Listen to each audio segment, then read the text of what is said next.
Добрый день, дорогие друзья. Моя тема называется «Лагерь смерти полигон».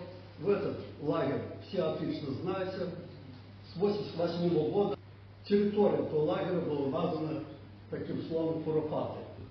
В 2019 году я опубликовал свое исследование, в котором доказал, что на тот момент и на сегодняшнее время нет ни одного доказательства тому, что преступление Куропатов предшествует НКВД. Нет от слова совсем. До войны и во время войны это место называлось в привязке к наиболее известным на то время ориентирам. Это Зеленый Луг, за Комаровкой, за выставкой, в совхозе Зеленый Луг, в Комаровском лесу, возле Логойского тракта. Каратели, которые прибыли сюда во время Великой Отечественной войны, которые не знали топониму, для которых место было незнакомо, называли это место где-то полигон, место, где тренировали войска, либо стрельбище. Это наиболее часто употребляемая характеристика данного места. Сохранилась опись дел передачи земли военведу. В 1932 году под делом номер 3С здесь значится под названием Зеленый Луг. Допустим, такая же опись того же дела 3С уже указывается за выставкой. То бишь, перед войной местным жителям, кто вел это дело производства, что за выставку, что Зеленый Луг, термины были одинаковые. Вот это снимок сделан 25 июня 1941 года. Чаще всего мы можем видеть нижнюю левую часть этого снимка. Что касается правой части, то если хорошо посмотреть, тот лес, который был с правой стороны, это все были воинские объекты. И здесь же, на этой территории, располагался запасной командный пункт штаба Белорусского военного округа. А теперь более подробно изучим территорию, которую сейчас называют словом Куропаты. Вот, пожалуйста, снимок, на что следует обратить внимание. Первое. Растительность здесь ровная. То есть кустарники или деревья растут, никаких плешей нету. Ровненько растительность. 3 оврага в западном направлении, 1 овраг в восточном направлении. Верхний овраг, который. Сравниваю вот этот снимок с картой, которая сделана Институтом истории в 90-х годах, вот внизу карта, здесь отмечены западины, которые поздняк идентифицировал как захоронение жертв НКВД. Видим, что захоронений очень много. Места отдельных захоронений достигали 8 метров, может даже больше, может огромные, есть ямины. Если бы эти захоронения были сделаны до Великой Отечественной войны, то на верхнем снимке мы бы увидели плеши и плеши. Сплошь были бы плеши, однако мы на аэрофотоснимке ничего такого не видно. Это аэрофотоснимок сделан 7 февраля 1942 года. И вот на этом снимке мы реально видим вот кружочек, который я обвел. Это холм Куропатский. И он голый. Гол весь южный склон этого холма. То есть вот там реально время, когда был вычищен весь лес и когда появились могилы. И второй снимок, вот я провел красную линию, это так называемый Куропатский ров. И мы видим, что восточнее этого рва никаких захоронений не было. Далее, с правой стороны, вот дуга такая идет, это тень от карьера. На дне этого карьера военные сделали стрельбище. Если внимательно посмотреть на стрельбище, можно выделить 8 объектов, которые на нем видны. Вверху под номером 1 обозначена мишенная ниша на 12 мишеней. Ширина ее 12 метров с половиной. Далее, две светлые точки, которые идут. Правая светлая точка – это грибок, место руководителя занятий, он же пункт выдачи боеприпасов, сдачи гильз. С левой стороны грибок – это пост дневального при въезде на стрельбище. Далее, под номером 4, это с самой правой стороны, кружочек светлое пятнышко введено, домик охранника стрельбища. Далее, под цифрой 5 это забор, ограждающий стрельбище. 6 это тропа патруля. Цифра 7 100-метровый рубеж и цифра 8 120-метровый исходный рубеж. Это сюда входит окоп и остатки землянки. Поэтому, если кто-то вам будет говорить, что до Великой Отечественной войны здесь не было стрельбища, это наглая ложь, или, как говорят, хуцпа. Далее. Хронология преступлений, которое было вот на этом стрельбище. С июля по сентябрь 1941 года это было место уничтожения людей. Уничтожением занималась команда 8 группы Б, 322-й полицейский батальон, и один раз участвовал в национал-социалистический автомобильный корпус. Ну и, к слову сказать, 15 числа на расстреле присутствовал Гиммлер, и он лично застрелил одного человека. История об этом старается замалчивать, но мне посчастливилось и удалось с Мюнхенского архива вот привести документы судебного процесса на организацию команды 8, организацию группы Б. Документы еще полностью не прочитал, но они очень интересные в этом отношении. Далее, по международной классификации, если человека привезли и расстреляли, это место расстрела. Если человека привезли, и он хотя бы ночь переночевал на месте, это лагерь смерти. Поэтому с сентября месяца по декабрь 1941 года уже можно с полным правом назвать, что это был лагерь смерти. Значит, преступления на этом месте совершали Минская СД, 12-й литовский полицейский батальон Халена под командованием Анатанаса Рикулявича, и затем был 41-й украинский батальон, который потом впоследствии был переименован в 46-й украинский батальон. Ну и были латыши, к сожалению, более подробную информацию о латышах мне найти не удалось. После того, когда был создан Тростенец, вот этот лагерь смерти полигон потерял свое ключевое значение по уничтожению людей, но продолжал действовать. Так, к примеру, 11 сентября 1943 года в нем было расстреляно несколько сот заложников, которые были арестованы по Логойскому тракту. Их именно расстреляли вот в этом лесочке. Это данные разведки бригады «Штурмовая». Два разведчика независимо друг от друга подали вот эти сообщения. Значит, когда приезжал Гиммлер, для него были созданы беспрецедентные условия охраны. Я исследовал территорию Карпат, там хорошо сохранились очень много огневых позиций. Вот я сектора обстрела нанес на эту карту, и видно, что охрана была очень хорошая. Практически все сектора обстрела перекрывали друг друга. Вот, допустим, пожалуйста, вам дзот на 3 огневых точки, которые находятся с западной стороны. Рядышком такой же дзот, чуть хуже сохранился, метрах 50, тоже находится с западной стороны.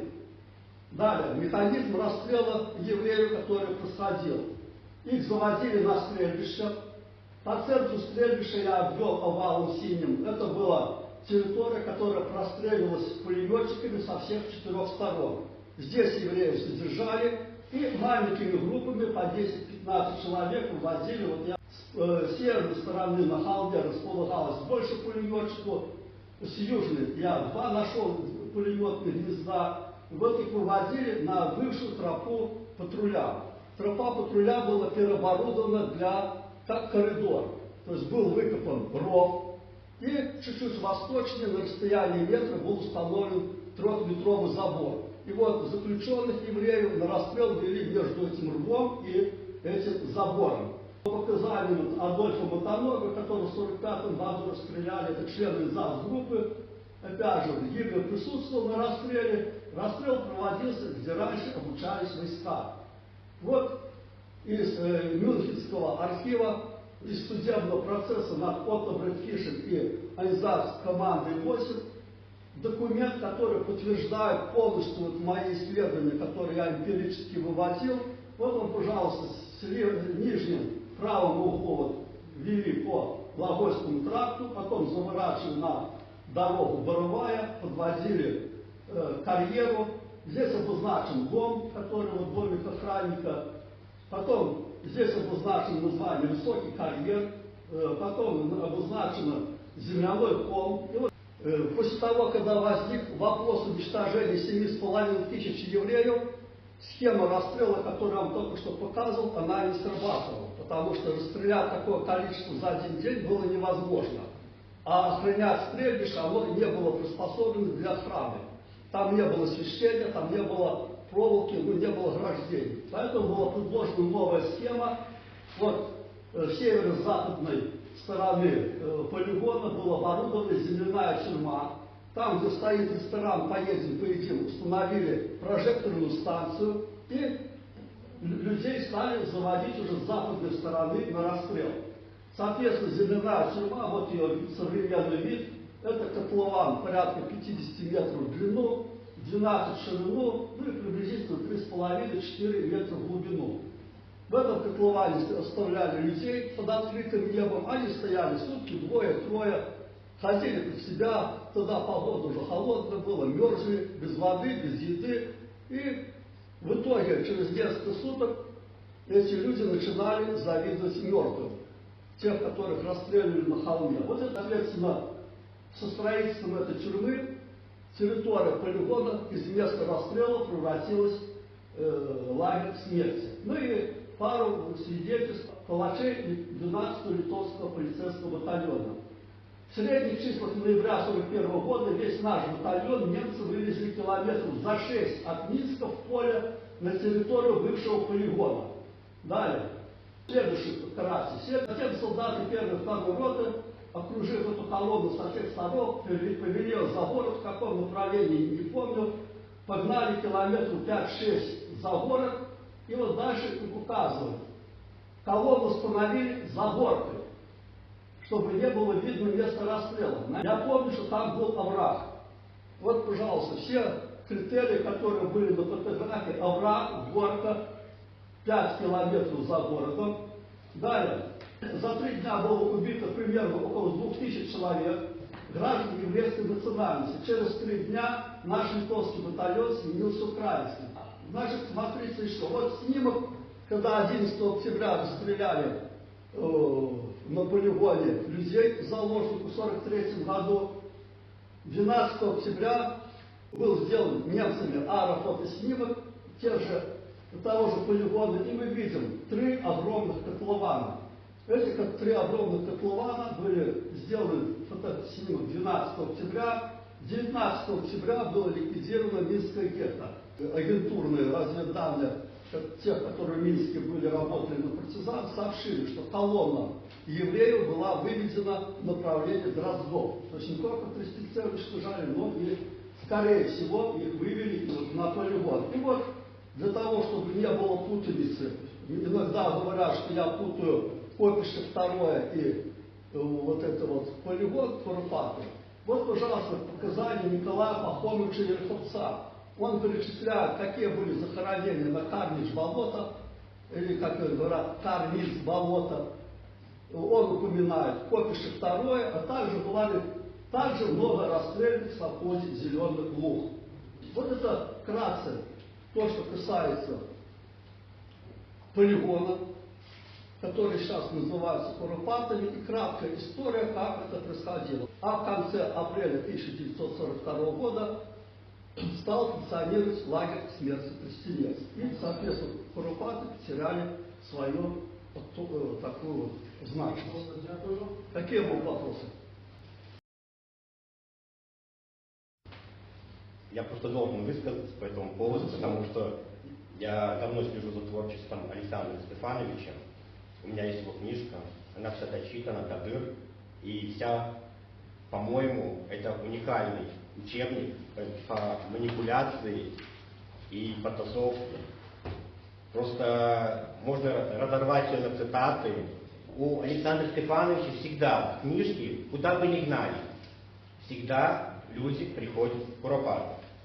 Мы знаем, что вот даже первые документы, которые вы привели, это уже манипуляция. То, что место, которое вы называете за выставкой, это было место, которое было отведено для воинской части, которое находится на Лавойском трасте. И там есть как раз этот полигон, где тренировались солдаты. И там есть места расстрела, где расстреливали. Так же, как вы говорите, в Комаровский лес. Все знают, что в Комаровском лесу проходили расстрелы. Они там и есть. И эти места выявлены. Так же, как у вас всегда схватили заложников, в городе похватали женщин, детей, погнали расстреливать. Где? В ямах куропатских дети. Какой процент там детей? Вот просто, где дети пропали? Рассказывал, открываем книгу Тарнавского и читаем. Соотношение женщин и мужчин. Взяли сколько-то черепов, сколько-то было женщин, да, сколько-то мужчин. А дети где делись? Остальные черепа пол не установлен в связи с отсутствием признаков полового диморфизма. Это что такое? Это значит, что пуля пробила череп. Нет, это значит отсутствие признаков полового диморфизма, то, что череп принадлежал человеку, не достигшего полного зрелого возраста. Первый. Второй момент. Когда проводили анализ черепов, и указано, диаметр отверстия определить невозможно, потому что череп крошился при соприкосновении с кисточкой. Это какой должен? То есть хрупкие черепа – это черепа детей. Далее, следующий момент. Детские черепа, когда указывают части, рассыпанные части, разрозненные части черепа. Не треснутые, а именно разрозненные. Это когда шов не сформирован в черепе, и когда череп сгнивает тело, ткань связующая сгнивает, череп рассыпается ребенка. И еще один момент, это когда в книге Тарнавского приводится анализ кости. Кости слишком сильно высохшие. Мы взяли кость, высушили ее, взвесили, положили в воду, через неделю достали, кость набрала 40% веса.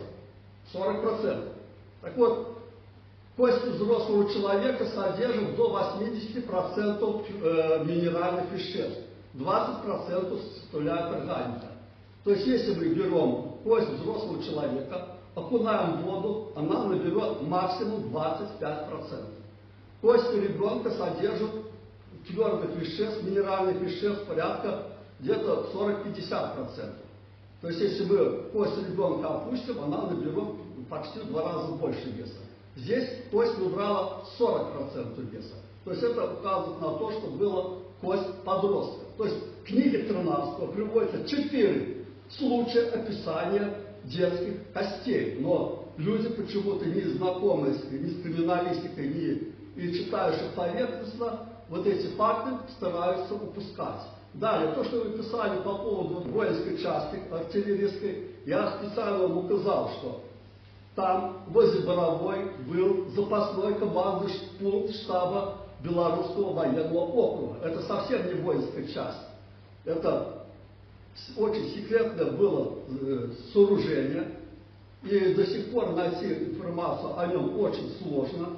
И поэтому документы, которые вы проводили в своем исследовании, когда отделяли землю, если сравнить количество земли, выделено по вашим статье, и то, которое здесь написано 108 гектаров, оно явно не бьет.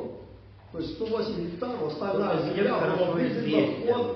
Он сейчас существует. Ну, вот это воинская часть, да. Да. Я все эти документы, которые смотрели в архиве, я точно так же, да. И там, где был... Это не имеет никакого отношения к Куропатам. Белорусский штаб военного округа, запасной командный пункт. И там располагалась воинская часть, и были склады армейские. Каждая воинская часть должна где-то тренироваться. И именно в Куропатах был создан вот этот полигон и стрельбище. Было создано именно в Куропатах для тренировки вот этих вот воинских подразделений. И если мы сейчас посмотрим на фотографию, вот, допустим, цифра 2, стоят огромные дома. Потом, если снизу посмотреть, там тоже в лесу еле заметны вот такие полоски. То есть это все военные объекты. Сам штаб Беларуси, запасной командный пункт, был ближе туда, к дороге, стоял. Его здесь практически на фотографии не видно, но обозначено, что здесь был основной командный пункт штаба Белорусского военного округа. То есть немцы уже знали, и они уже обозначили на этом аэрофотоснимке все военные объекты. Поэтому я внимательно вашу работу читал, и исходя из этого я сделал в какой-то степени подкорректировал свой доклад. Ну и, конечно же, вот документы судебного процесса, Мюнхенского судебного процесса 1961 года. Заканчивать дискуссию. Дайте выступить другим людям. Хватит. Демагогию разводить.